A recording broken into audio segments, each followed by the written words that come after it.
இறைவனுக்கு ஏன் மூலிகை வைத்து படைக்கிறோம்? இதை பற்றி தெரிஞ்சுக்கணுன்னா ஸ்ரீ போகர் வாழ்வியலை ஃபாலோ பண்ணிவிட்டு இந்த வீடியோ முழுசாக பாருங்கள். இப்போ சிவன் கோயிலில் வில்வம் வைக்கிறாங்க, உங்களுக்கே தெரியும். அப்போ சிவன்னாலே உங்களுக்கு தெரியும், நெருப்பு, அப்படியே அக்னி, அந்த மாதிரி ஒரு ஹீட்டான ஒரு பகவான் சொல்லுவாங்க. எனர்ஜி லெவல் ஹையஸ்ட் லெவல் அப்படின்னு சொல்லுவாங்க. அப்போ அதுக்கு வில்வம் பண்ணாங்க. அப்போ பாடிக்குள்ளே உனக்கு ஹீட்டாக இருந்ததுன்னா வில்வத்தை எடுத்துக்கோ, வில்வம் பழம், வில்வ இலை அதை எடுத்து சாப்பிட்டுட்டு வந்தீங்கன்னா ரெகுலராக இருக்கும்போது அல்சர் குறைஞ்சி பாடி சூடு குறையும் அப்படின்னாங்க. அதனால் கோயிலில் நவபாஷாணத்துலேயோ இல்லை கருங்கல்லாலோ அந்த சிலையில் வச்சு அந்த எனர்ஜியோட டெய்லி அந்த எனர்ஜி கொடுத்துக்க, அந்த எனர்ஜியோட அந்த வில்வேலையை வச்சு டெய்லி எடுத்துகிட்டு வந்து அந்த வில்வத்தில் ஒரு 2 மிளகு வச்சு டெய்லி சாப்பிட்டு வச்சு பாருங்கள். உங்களுக்கு உடம்புக்கு டீடாக்சுவேஷனும் கொடுக்கும். வில்வத்தோட எனர்ஜி பார்த்திங்கன்னா பிரெயினை ஆக்டிவேட் பண்ணக்கூடிய தன்மை இருக்குது. அதே மாதிரி விஷ்ணுவுக்கு ஏன் துளசி பண்ணுறாங்க அப்படின்னா பாருங்கள், விஷ்ணுவை எதில் இருக்க தண்ணிக்குள்ளே இருக்கிற மாதிரியே தான் உங்களுக்கு காமிப்பாங்க.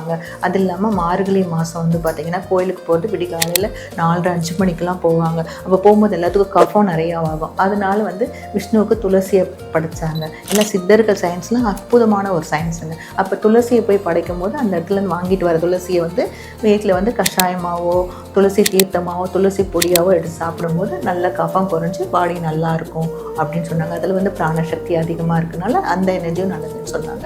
அதுக்கப்புறம் பார்த்திங்கனாக்கா விநாயகருக்கு ஏன் அருகம்புல் மாலை போட்டாங்க, ஏன் வெள்ளை அருகு மாலை இந்த மாதிரிலாம் போட்டாங்க. அருகம்புல் பார்த்திங்கன்னா பிளட்டு பியூரிஃபை பண்ணும். காலையில் எழுந்திரிச்சு ஆத்தங்கரில் இருக்க விநாயகருக்கு போய் குளிச்சுட்டு அந்த நல்லா உடல் சுற்றி குடல் சுற்றிலாம் ஆகிறதுக்கு அருகம்புல் ஜூஸ் குடிக்கும் போது நமக்கு ரொம்ப அற்புதமாக இருக்கும். அப்போ பஞ்சபூதத்தினால வரக்கூடிய தடைகள் நீக்கும். விநாயகரை பார்த்திங்கன்னா 5 கரத்தனை அப்படின்னா பஞ்சபூத கடவுள்னு சொல்லுவாங்க.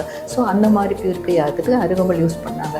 அதுக்கப்புறம் அம்மனுக்கு ஏன் வேப்பிலை சாத்தினாங்க அப்படின்னு கேட்டிங்கனாக்க, வேப்பிலை அப்படின்னாலே உங்களுக்கு தெரியும் ஒரு டீடாக்சிஃபிகேஷன் மூலிகைன்னு தெரியும். நல்லா தீய சக்திகளை வெளியாக்கும் மூலிகை, நெகட்டிவ் எனர்ஜி. அப்போ வெயில் காலத்துலலாம் பார்த்திங்கனாக்கா நிறைய கிருமிகள், அம்மை, இந்த மாதிரி வைரஸ்லாம் பரவாது. இப்போ வீட்டில் எல்லோரும் வேப்பிலையை கட்டிக்கிட்டு அந்த கோயிலையும் அந்த வேப்பிலையை வச்சுக்கிட்டு பூஜையாக பயன்படுத்துவாங்க. ஸோ அப்போ அந்த வேப்பிலையை டெய்லி வேப்பங்குழத்தை டெய்லி கொஞ்சம் எடுத்து 2 மிளகு 2 சீரகம்லாம் மிக்ஸ் பண்ணி அது உருண்டையாக எடுத்து அந்த வெயில் டைமில் ஒரு 12 நாள் டெய்லி ஒரு உருண்டையாக சாப்பிடும்போது அது உடம்புக்குள்ளே நல்ல பிளட் பியூரிஃபை ஆகி ரொம்ப யூஸ்ஃபுல்லாக நமக்கு இருக்கும். ஸோ இந்த மாதிரி ஒவ்வொரு கோயிலையும் வச்சதெல்லாம் காரணம் பார்த்திங்கனாக்கா ஆன்மீக ரீதியாகவும் சரி, மருத்துவ ரீதியாகவும் சரி, உடலில் சரிப்படுத்தக்கூடிய ஒரு அற்புதமான விஷயத்துக்காக மட்டும்தான் வச்சாங்க. ஆனால் இப்போ எல்லாரும் அதை எடுத்து கோயிலில் சாமிக்கிட்ட எடுத்து அதை எடுத்து தூக்கி போட்டுறோம். அதை தூக்கி போடாமல் அதை மருத்துவமாக யூஸ் பண்ணும்போது உடம்பு மனசும் ரொம்ப அற்புதமாக இருக்கும்.